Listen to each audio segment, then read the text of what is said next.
Whoa, whoa, whoa. Before we get started, this is part 2 of a special 4-part rewind. If you missed the Sweet 16 part 1, you're definitely going to want to check that out before you listen to this. Go ahead, I'll wait.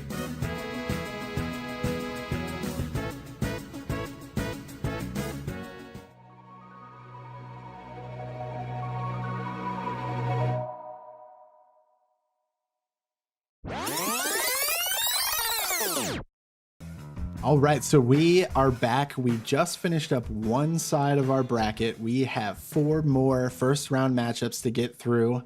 And then we're kind of forecasted to just fly through the Elite 8 through the championship. So the next matchup is a bit of a doozy, a couple of powerhouses, I would say. And that is a Final Fantasy VII, which is going to be, if you are one of our many Richard fans of the show, you've been like, where has Richard been? Why has he not talked about a game yet? And we got you covered because Richard, you got Final Fantasy VII. Yeah. And so matching up against Final Fantasy VII is probably the favorite to win this whole competition. And that is Final Fantasy III, which is presented by me. Which is why I thought for sure 2 had it, so I don't even know who's going to win now. Hey, if I put 22 hours into Final Fantasy III and it doesn't win, then what has this all been about? I don't know. That's my Maybe question. We need to realign our priorities. So, Richard, why don't you go ahead and kick this one off? First thing I'm going to say is, if this is a battle of powerhouses, Final Fantasy VII is a nuclear power plant, and Final Fantasy III is a Duracell AAA battery. That's about where I'm at. Reliable and accessible. You're gonna need those AAA batteries to power up stuff with remotes. Okay, well, regardless, this may come as a shock to some of you, but despite being a fan of Final Fantasy VII, I actually haven't played a whole lot of it. In fact, most of my time with Final Fantasy VII has been spent listening to the music. I also got to see them. There was a concert tour called Distant Worlds. They do music from the Final Fantasy series. I got to see them do one. We've been there. Awesome. Oh, good. We were probably there. Maybe. At the one in Denver? No, we didn't do Denver. We did Chicago and Columbus.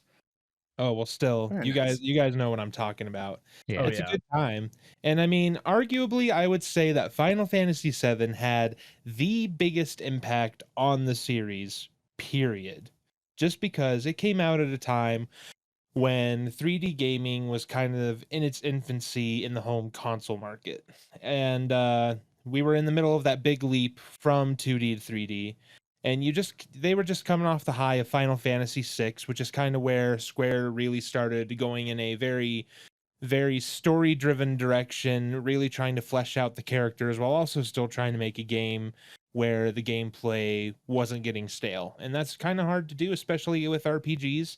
And I think that they really hit both of them on the head, because Final Fantasy VII's story is probably one of the best in the entire series, to the point where it's gotten several different spin-off games for several different characters, in addition to being remade here shortly, and not to mention the movie Final Fantasy VII Advent Children, which is a pretty decent watch if you've never seen it. But anyways, in addition to that, I would just say that Final Fantasy VII, random battles aside, plot twists, I hate random battles. I hate them with a passion. I am someone that likes to play RPGs specifically more for the story.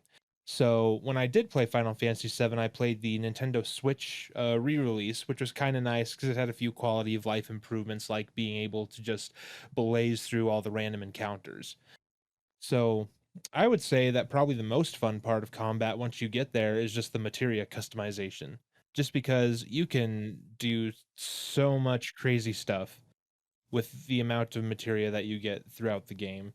And I would also say that it's a little bit, I'm not going to call it derivative of the job system, but I would say it's more of a hybrid love child of the job system from Final Fantasy V and the Magicite system from Final Fantasy VI, which we'll definitely get into later. Oh man, I'm actually kind of drawing a blank on what to say. There's already been so many points made about this game on so many different other platforms. I'm not going to go out of my way and say it is the perfect Final Fantasy because it's definitely not. I think that there are more compelling villains out there besides Sephiroth because, in all honesty, Sephiroth is just a little emo boy with mommy issues. But I don't know. Other than that, it's a really solid game all around. Yeah, I don't know that there is, too much of an argument that needs to be made on behalf of Final Fantasy VII at this point, but you hit a lot of those major points, and I completely agree with it. My biggest thing is just because I didn't get a chance to play it until really like the PS4 remaster, and at that point, just the lump of clay character models were super dated, but it was of its time, so you can't really even hold that against it. Um, but as for Final Fantasy 3, so this was the first like classic 2D Final Fantasy that I have ever played, and it's also going to hold a special place in my heart, guys, because it was the first Final Fantasy game that I have actually completely finished, and not completely finished like 100%, but just finished the story. And so I'll have that memory of it. It's probably a gateway into playing more of those 2D games, the pixel remasters. I'm super excited about diving into more of those now. Um, but I did like some parts of it, and it wasn't a chore. Well, it wasn't too much of a chore to keep playing it over these past couple of weeks as I was preparing for this. But I think it's just it's shallow. It's a shallow experience overall. And there's a lot of ways that if it were fleshed out more, I would probably enjoy it better. And that's probably, so I'm sure that those are fleshed out in some form in the 3D remake. But being that I played the pixel remaster version, I kind of have to deal with that experience. So overall, like, the job system is the key component to the game mechanics here. And while I love that there's a ton of variety, I hate that it's gated, that you can't choose from the very beginning which jobs that you want your party to take on. I understand the idea of kind of elevating and upgrading as you progress through the game, and like, lore wise, you're becoming more powerful, and that's giving you more access to these jobs. Totally understand that. I am just more of a person that likes to have all of my options from the very beginning if I can. And so that something like that would make me a little higher on this game. I also think in this version, they don't do a good job of really educating you how to play the game. So I'm someone that my experience in learning RPGs was Pokemon growing up. And so in a lot of ways, this gameplay felt super familiar. It felt a lot like that Pokemon kind of formula where you're trying to build a party with certain matchups. The issue being similar to like the early generations of Pokemon, you don't always know what the best matchup is. You kind of have to do that out of game research or, trial and error in the game. And that's just something that's super dated to me at this point. I think there's a nice balance between over tutorializing a game and just kind of throwing you out there and being like, hey kid, try a few different things and find out what works, especially in games like this that nearly require grinding. And if you don't know what to pick and specialize in from the beginning, like, you're gonna be running into walls sooner rather than later. So that's probably one of my biggest issues with it, mechanics wise. The other issue I have is just the story perspective. Like I said, it's super shallow experience where, because you have nameless characters, they don't have a lot of personality. The guest characters that join your party, they don't actually participate in battles with you, so you don't get to like have that experience of working alongside them. And they also just are very limited, and it's an NES game, so it's to be expected.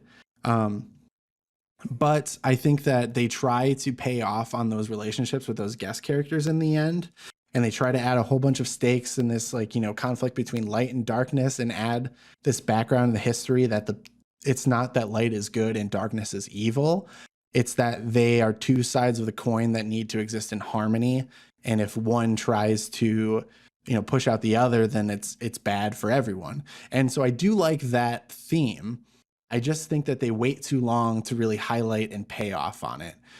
So overall, I think there's a lot of really good things in Final Fantasy III that they very clearly were inspired from in some of the great things that they did in later installments. And so I'm very glad that this game exists. I had a good time with it. I'm probably not going to play it again though, because it just wasn't that great of an experience. So, you know, as much as I would like another champion in the second round here, I would probably go with 7 myself between these two options. And so Wolfkinz, Solois, what do you think between those two? Any thoughts to add to the conversation? I think we're all kind of unanimous that 7's probably going to take this one. Yeah, I mean, without Final Fantasy VII, we wouldn't even be having this conversation. I mean, it's what brought Final Fantasy to the West. Like, it's just what is. I mean, sure, it was here before, but 7 is what really popularized it with an American audience. And Final Fantasy III, as it is, never came here until it was remade as 3Ds. So, I mean, I think just the fact that we have a list of 16 here, we owe a lot of that to Final Fantasy VII. It was a lot of people's first introduction into the series. It's a lot of people's favorite introduction into the series.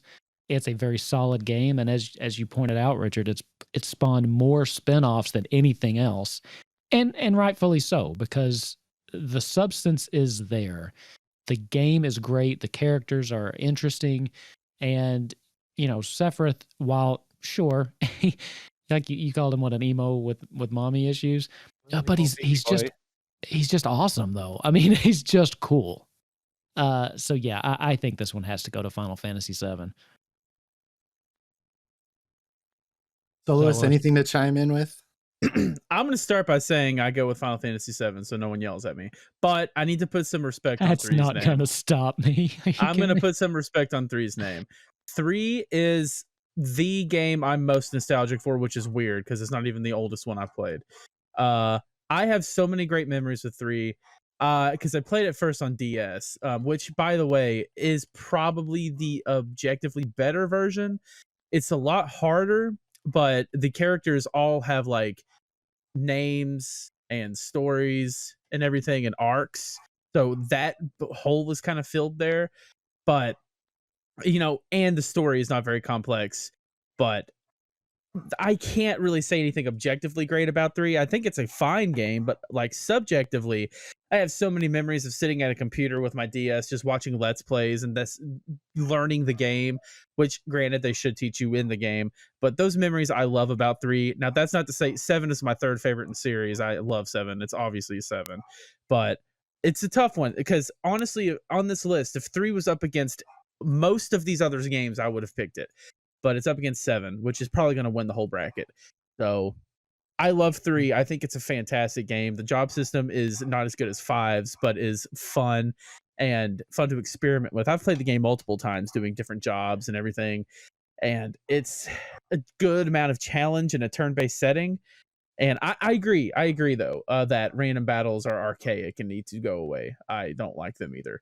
But you know, that's a problem with most of these games. And 3's Encounter 8 can be kind of messy sometimes. But yeah, it's a pretty good one. It's a pretty good one. It has its bright moments. I do think, I mean, I went the entire game. Literally, it was the final boss battle where I learned that you could cast cure spells on the entire party and not just individual. Oh no. That is rough. So you played on hard mode. I pretty much did. And I even after I did that, though, I had this thought. I was like level 50. The guide, I wasn't working from a guide, but I occasionally checked in if I did stumble at some places. It said, you know, like you could beat this fight at 50, but 55 would probably be good. And I was at like 52.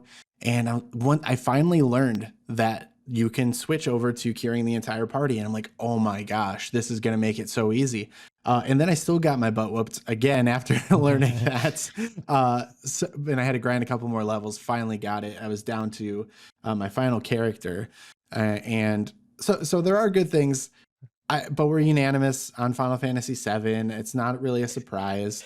So At least moving you didn't into come in. At least you didn't come in having to say, "Did you guys know you could use Phoenix Downs in battles?" yeah, it wasn't quite that bad. So Final Fantasy VII, the number 2 overall seed, knocks out the 15 seed in Final Fantasy III. Next matchup, I'm looking forward to this one, guys. We have Final Fantasy VIII and Final Fantasy V. So Who's the taking Final 8? Fantasy V person? I am the Final Fantasy V man.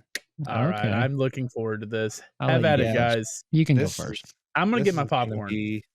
yeah, I was gonna say this one is actually going to be pretty tough, because while I do have respect for Final Fantasy VIII for expanding on a lot of the storytelling in Final Fantasy VII, Final Fantasy V really shines for me due to one factor primarily, and that is the job system. Because while some later Final Fantasy games have like 20 different characters you can have in your party, Final Fantasy V boils it down to 5, one of which gets replaced at some point. So for the most part, you're only taking 4 people into battle, but that's where the job system really shines, because if once you find a job, you can slap it on any character you want. Like if you want to have Bart's the one of the main characters, if you want to have him be a warrior one battle and then be a black mage the next, you're free to do that, and you're free to take whatever job you want, and you're free to grind it out until they're max level for that job, and they can upgrade it to a different job. And the customizability of it is just absolutely fantastic. Now, in terms of story, I'm going to say Final Fantasy V slightly lacks, because it kind of falls back on the trope of, there's 4 crystals, they're not bright, you need to make them bright again, which is like half of the early Final Fantasy games. But this is one of those examples where the gameplay really makes up for everything else that could be considered wrong with the game. And it speaks volumes, especially when Final Fantasy V did not have a North American release on the Super Nintendo. It was not released in North America until the PS1 port years later. And even with that couple years gap of people not really having access to it a couple years earlier, there are still a lot of people out there that will consider it the best classic Final Fantasy game. Like, speaking 1 through 6, they consider it the best classic Final Fantasy, specifically for the strength of the job system. Okay. Yeah, I liked the job system in that as well. I think that as far as if you've got a job system, I think it's probably as close to perfect as they've done in the series. It took what was really good about Final Fantasy III's system and kind of put an extra layer of customization on it that really helps elevate that to the next level, for sure. You'll get no arguments on the job system from me. Are we ready to talk about 8? Because I can do that all day. Sure, yeah, let's jump into right. 8. Full disclosure, Final Fantasy VIII is my favorite. Like, it is my favorite on this list. I know it's not the most popular game, but it is my absolute favorite. And it wasn't the first one I played. 7 was the first one I played, but this was the first one I ever actually owned myself. And it was my first game on PlayStation. And I didn't actually know I needed a memory card because I was used to like Super Nintendo. So I played the beginning of this game about 15 times just because I had to keep starting over. But what can I say about Final Fantasy VIII? It gets a lot of negative press, and it is kind of an interesting one because it's sandwiched in between 7 and 9, which a lot of people kind of hold up as like pillars of the Final Fantasy community. But I think what 8 does well, it does really well. Now, we've talked a lot about story on this episode, and Final Fantasy VIII has one of the most wacky, out there, yet coherent stories. Like, it all makes sense. But as you get into the back half of the game, things just start getting more and more kind of out there. But I love it. Like, it makes it to where it's not super predictable. Like you said, a lot of the early ones have a very predictable path. And 8 kind of goes off the rails. Things happen. At the end of the first disc, your main character gets stabbed and it looks like he dies. And that's like a fourth of the way through the game. The systems themselves, I know is controversial. The junction system, I personally, it's one of my favorite systems. It actually reminds me a lot of the materia system in the fact that you're junctioning different things to stats that increase or decrease this and give your characters different stat bonuses or negatives based on what you're doing. And because you're junctioning magic itself, that's also the list of magic they can use. Now, there's some debate about whether or not the itemization of magic was a good idea, and probably not. It is a little bit weird. But I do like the idea that you draw your magic out from the world around you. It kind of gives that sense of like, we get fire magic, we get earth magic from the environment. And I really like kind of the idea behind that. But it also, we got to hand it to Final Fantasy VIII for some of the things it did firsts as well. This was the first Final Fantasy game with actual, like, a full voice things. Like, it wasn't fully voiced, but it has a lyrical song in it. It was the first one where they took that but that technological step and actually had voices in the game for an extended period of time. It was not Limp Bizkit. No, it's Eyes on Me, which is negative one of the best songs. I know. But it also introduced kind of what would become a staple in a lot of these going forward, but the overarching mini game. And if anyone on this show tells me that Triple Triad is not the best Final Fantasy mini game, then you're just wrong. You've never played the frog game from it's Final amazing. Fantasy II. This game, the Triple Triad, it's a card game inside the game that is so fleshed out. Each region of the world has its own rules. And from you traveling around the world can spread or abolish rules from different places based on who you play with and how you play. And there's so much that goes into that. The game is so good, they took Triple Triad, they put it in Final Fantasy XIV as the card game that you play in there. So there's that. The gameplay, I think, I love the characters. The story is one of my favorites. I'm a big softie. The fact that it's a romance and it's just a love story between the two main characters, I love that. And I love that your protagonist is he's like your reluctant hero. I like that. Like, he's not like, I'm going to save the crystals, I'm going to save the world. And I like that the characters and the people around him, specifically Renoa, the girl that is the main, protagonist, their main female protagonist, has to draw him out and draw him into the light. And it's just the arc that they go through is, I think, beautiful. I will give it to 5 as far as systems go. I do think the job system is better in 5.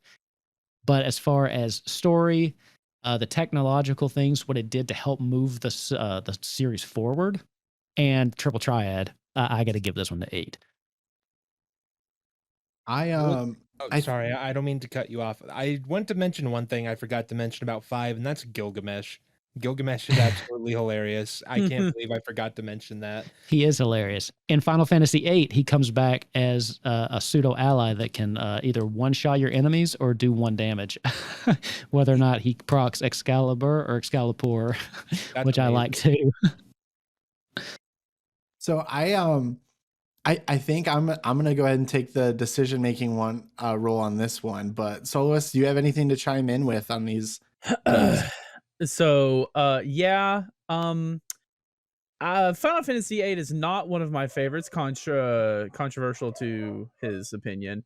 It is his favorite, but Final Fantasy VIII is one of those games that I used to hate with all my heart, kind of the same way he hates 9, just because it was hilarious. But in the past years, yeah, but it's like, that's my point. Like, I don't actually hate it, but I always acted like I hated it. I don't like it. I will say I don't like it, but I want to.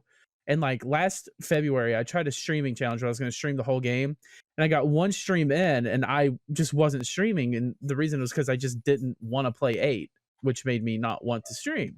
So I quit streaming for like a week. So I had to quit. And that's the thing about 8. I don't know. It's just a game I don't think is for me. It has character archetypes that I hate. I like the idea of Renoa bringing Squall out of that whole,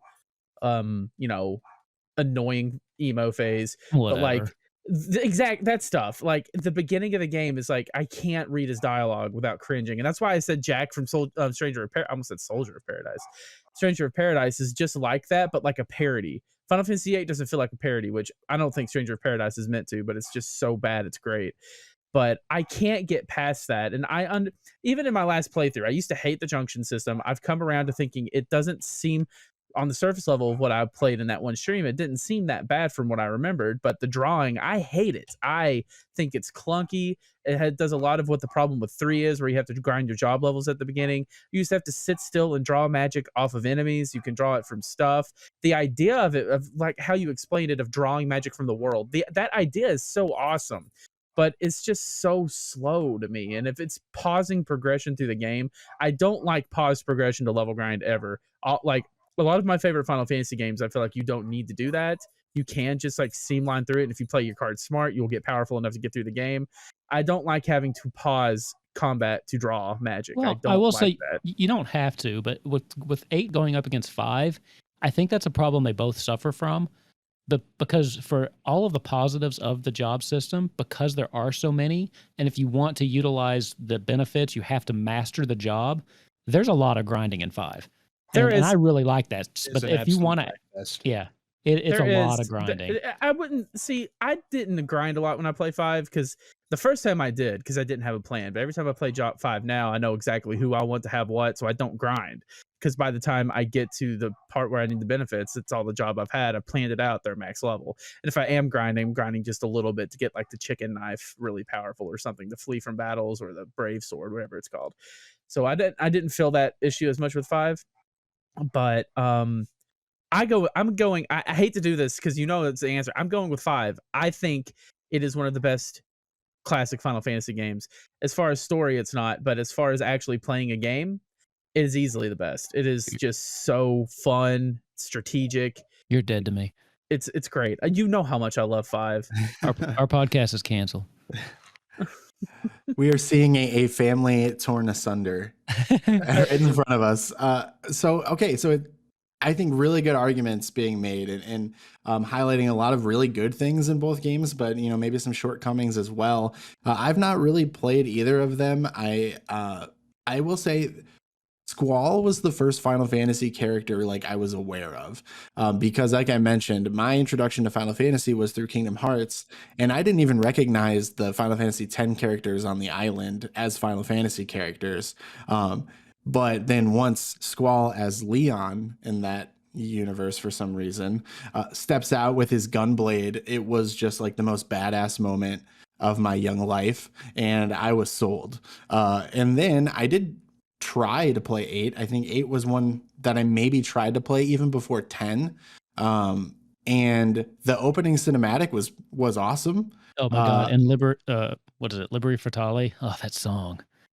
Yes, so yeah. So that's my memory of 8. I really have nothing from 5, though Richard did make some good points there. But I still think that 8 has it's a little more fleshed out. I think that the story is also a big factor for me.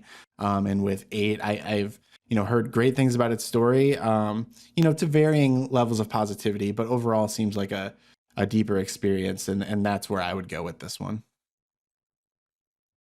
Are you the tiebreaker decider on this one? Because I am. So 8 is going to move up to the second round. Don't worry, Soloist. It's up against 7. It's not going any further. And that was our 7 seed over the 10 seed, which was Final Fantasy V. So moving on, we have another pretty interesting matchup, I think, and that is Final Fantasy VI. And who's taking that one? Oh, this is a monologue. Right, and this is the monologue. This is the Richard special monologue. Final Fantasy VI versus the OG Final Fantasy I. So Richard, go ahead and give us your take on these two.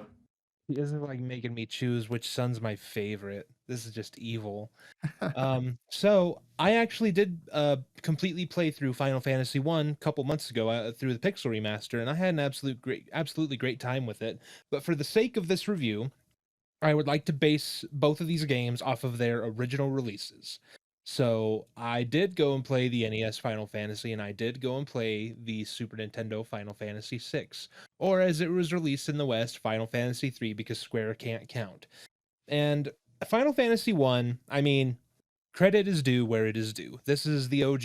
This is what got the series started, and it's an amazing story too, because Hironobu Sakaguchi, Square was not doing well at the time.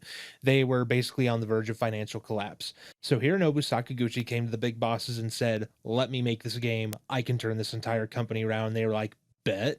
And he did. It was literally his final chance at making something that would work. And it did. It spawned an entire franchise. And the first Final Fantasy, in terms of story, pretty basic. It is, you are 4 light warriors, you have 4 crystals, go make them work again, have fun.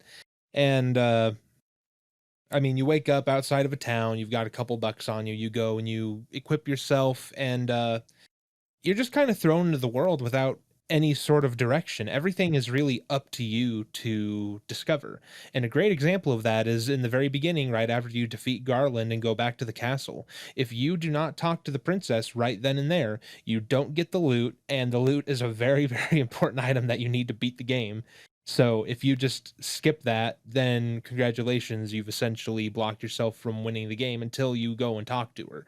And back in the day, if you didn't have a game guide or anything like that, you were just kind of lost, and you really weren't sure what to do.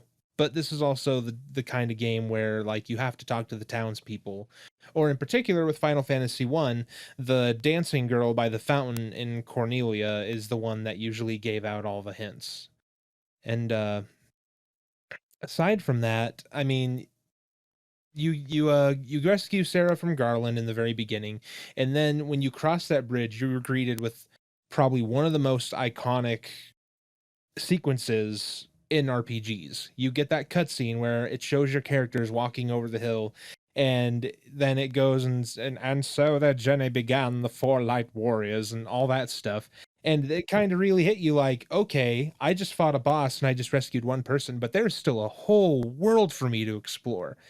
And there is. I mean, there's all sorts of stuff going on. I mean, you've got the first couple towns that you visit, and you get your pirate ship. That's cool and everything. But then you randomly walk into a desert, and there's just an airship chilling there. And then the game really opens up. And then you go and you'd find out that there's actually a giant flying fortress that you get to go and visit too. So it really opens up kind of out of nowhere.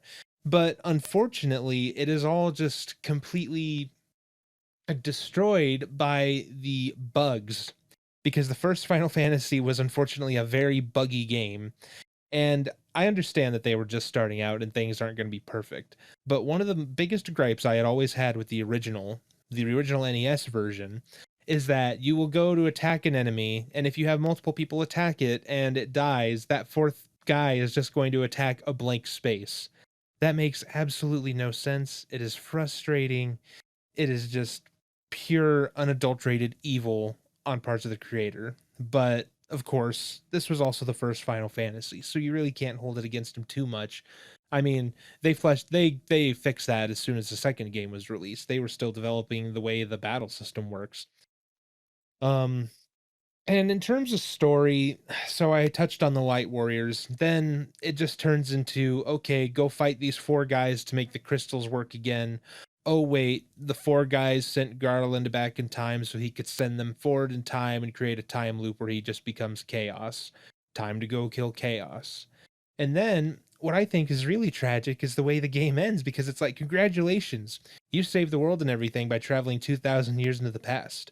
Unfortunately, because you solved the time loop, no one on the face of the earth knows that you guys did anything. So, you did it. Yay. That sounds familiar. Did Ocarina of Time take that? I don't know. That's a bold claim. I actually loved that, because I remember thinking it was like the one really thing that stuck out to me with the story. I was like, oh, wow, this has been such a kind of a lighthearted game. And then they hit you with, your people forgot you. You're lost to time. And I was like, I just wasn't expecting it. I kind of liked that little twist at the end. Yeah, it is a good twist, honestly. And that's about all I can say for the first game. Like, bugs aside, it's the OG. Like, respect is due where it is due, and I do respect it. Unfortunately, everything that Final Fantasy 1 did, Final Fantasy 6 did a million times better. I mean, because it's the sixth game in the series. They had years to really iron out what they wanted to do with the series. But in terms of story, this is where I start to stand, because I stand Final Fantasy VI. The story of this game is the best of the classic Final Fantasy games, and I would argue probably the best of this entire bracket, simply because, for those that aren't familiar, I'll give a very brief overview. So, the opening crawl in this game is absolutely amazing. It shows that this is a world where there was a war fought over magic and the usage of magic. And the war happened like thousands of years ago. And right now you're starting off in a world that's kind of going through an industrial revolution. Everything's steam powered, but there's this ominous empire in the distance that is slowly taking hold of everything, and you don't know anything about them.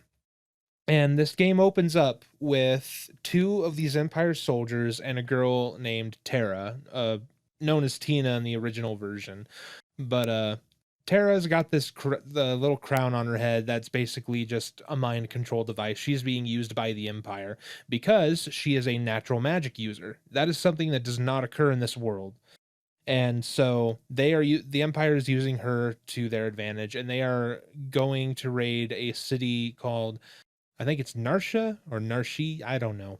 I haven't bothered to look, but they are on the open. They are taking these giant mechs because they are going to go invade this mine shaft where there's this thing called an Esper. An Esper is like an animal that can naturally use magic, essentially. And they want it for Empire reasons.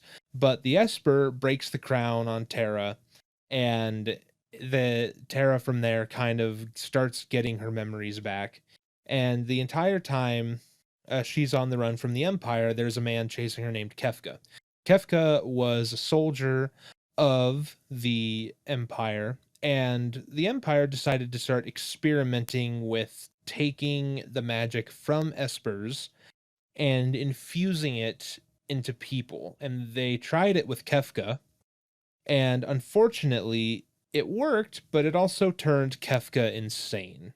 Kefka is essentially the Final Fantasy equivalent of the Joker. I was going Green Goblin, but Yeah. that works. Yeah, with a few twists.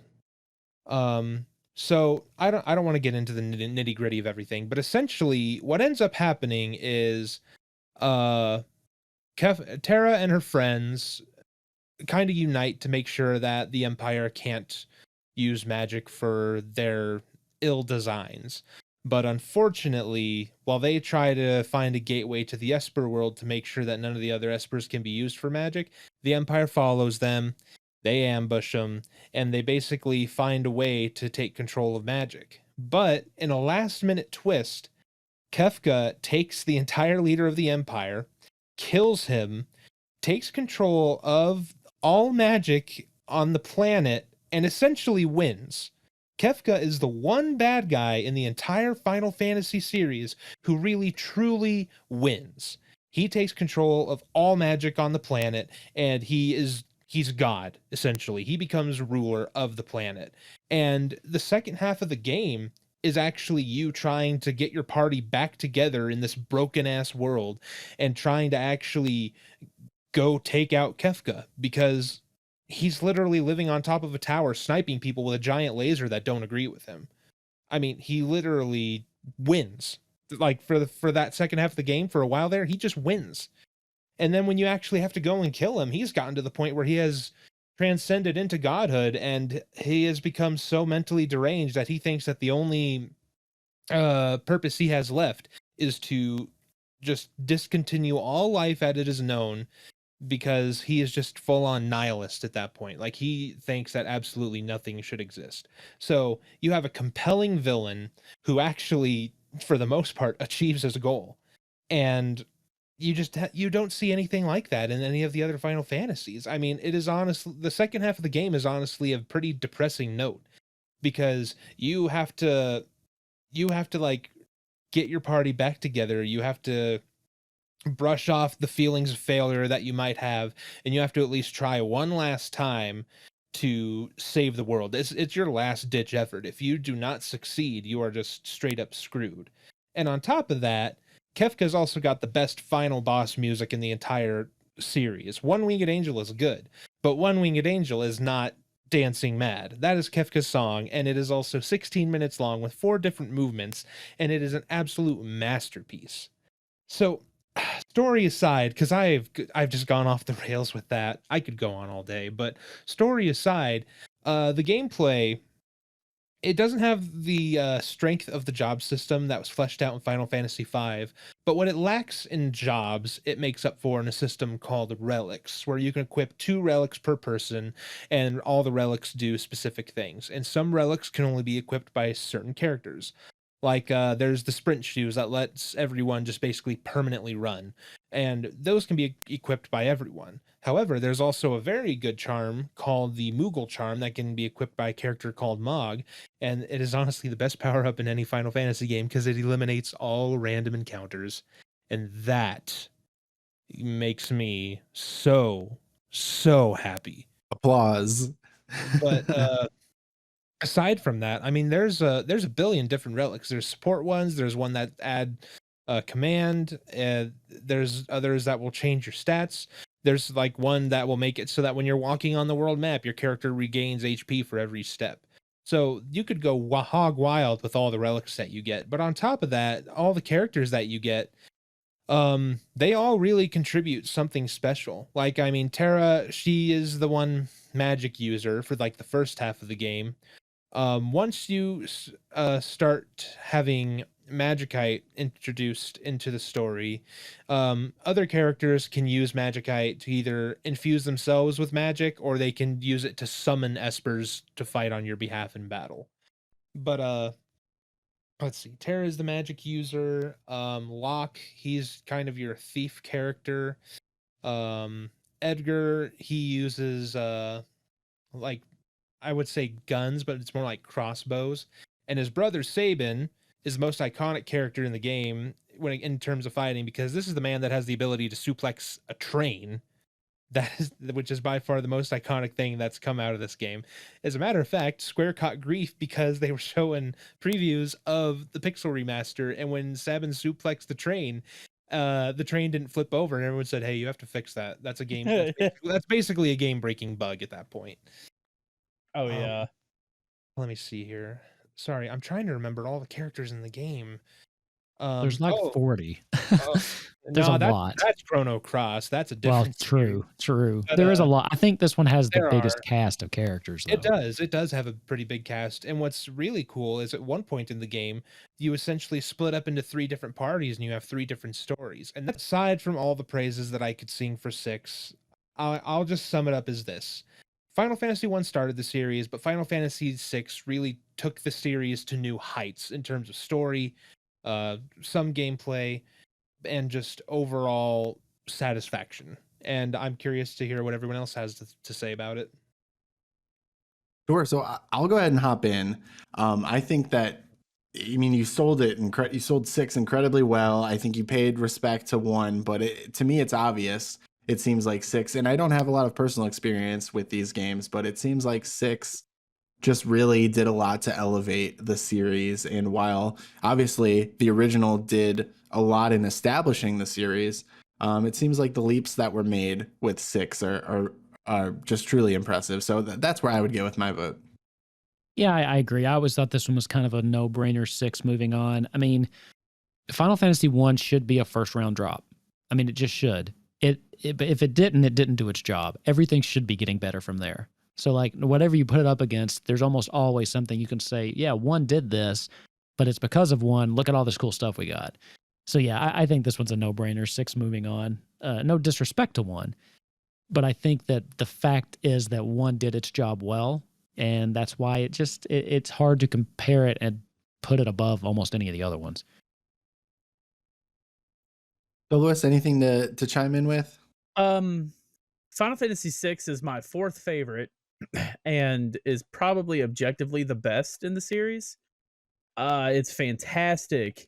It is everything you said about it gushing is absolutely correct. There's hardly any wrongdoings in the game. I love Final Fantasy VI a lot. But the three I like better just edge it out a little bit. But Final Fantasy VI is just absolutely a fantastic game. It deserves all the love in the world it could ever get. Awesome. So 6 is going to be moving on with a respectful, tip of the hat to Final Fantasy 1. But Final Fantasy 6 is our 3 seed, moving up over the 14 seed. So no surprise really there. Moving into the final matchup of the first round, which I actually think is a pretty interesting one here. That's going to be our MMO guy, Wolfkinz, representing Final Fantasy XIV, which we've already heard you reference a few times in the tournament. It hasn't even come up yet, versus the one game we probably haven't heard mentioned yet to this point, which is Final Fantasy 15. Soloist. Yeah. Nope, Soloist, you first. No, you're going first. No. No, I've got to clean You're my up dog. younger brother. I've got to clean up dog vomit. You go first. Come on now. Okay. Okay. Final Fantasy 14. Before I start, I just want to say let's take the, yes, let's put it on the table. This one does have a monthly subscription, just like 11.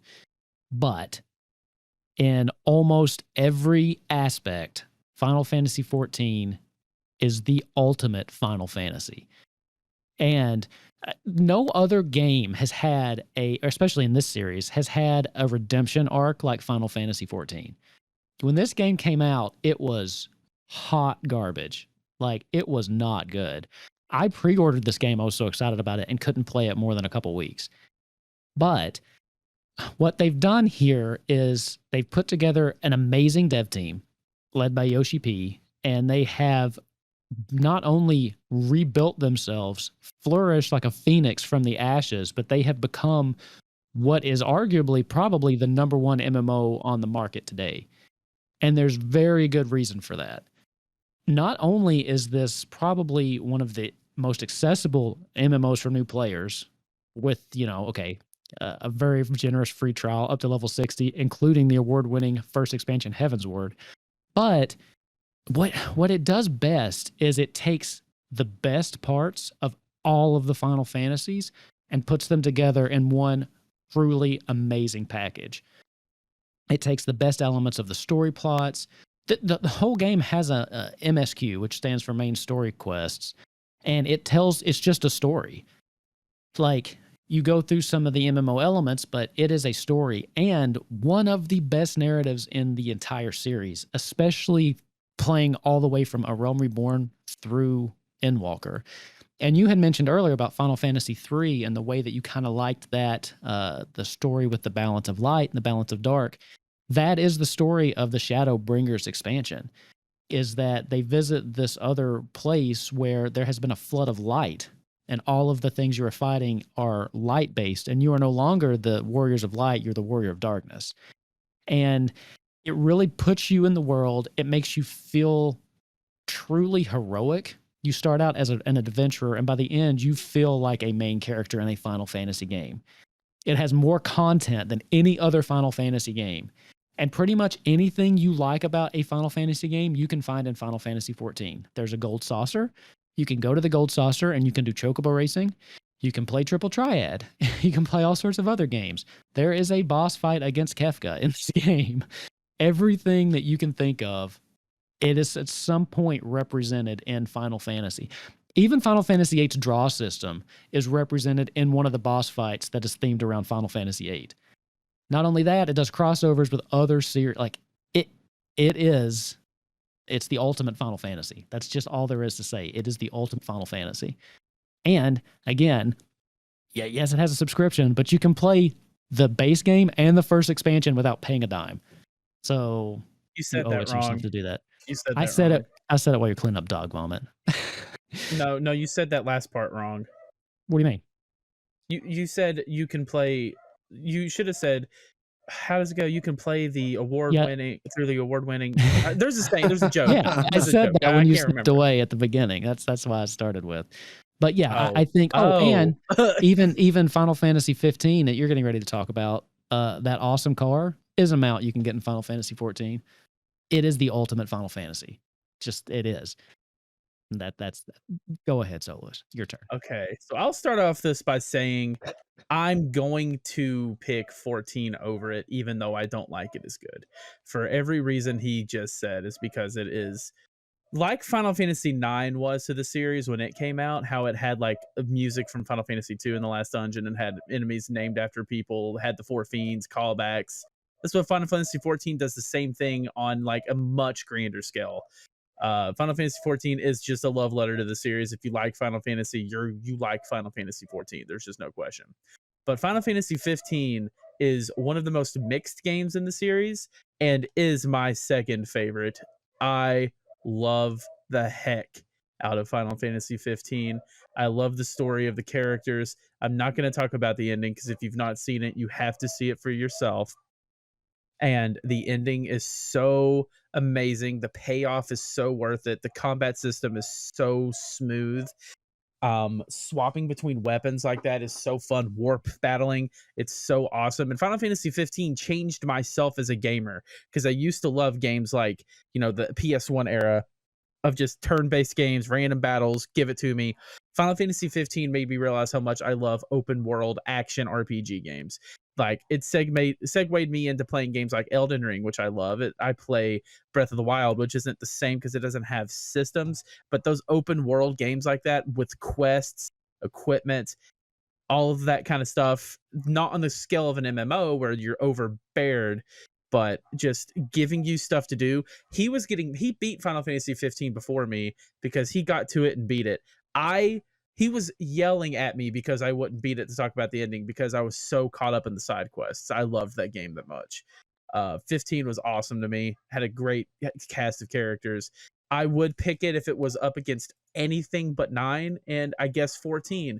I can't, objectively speaking, pick it over 14 because of how I love 14. I fall off of it from sometimes because I'm not the greatest fan of how the story is presented. It is one of the greatest stories ever, but the presentation bothers me sometimes. But there's no lying that it's a fantastic game, especially as a Final Fantasy fan. It's hard. And that's you without pick. having hit Endwalker yet. That's where true. it That's just me gets without better. having concluded the story. Yeah. So 14, I mean, it's a must if you're a Final Fantasy fan, even in the slightest. It's a must. It's a great game. Awesome. So a couple of good ones, it sounds like. But yeah, if one side's yielding, it's hard to disagree with that. It's tough. I haven't dived into 14.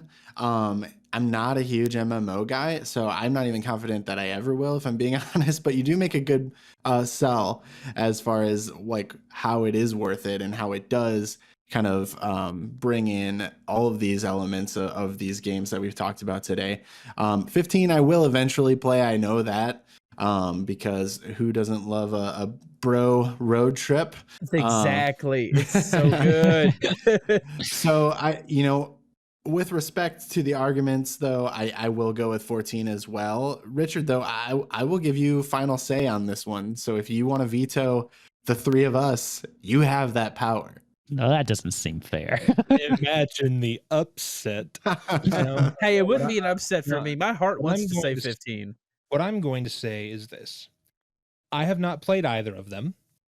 So you all sound like you make a pretty strong argument for 14. And personally, I'm going to lead 14 because then we get to debate 6 versus 14. And I think that is going to be a much, much harder debate than this was.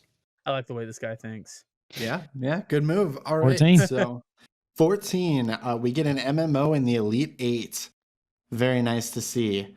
I don't know that any of the sequels, well, 10-2 may have had a shot at the Elite 8 in that alternate universe, but who knows?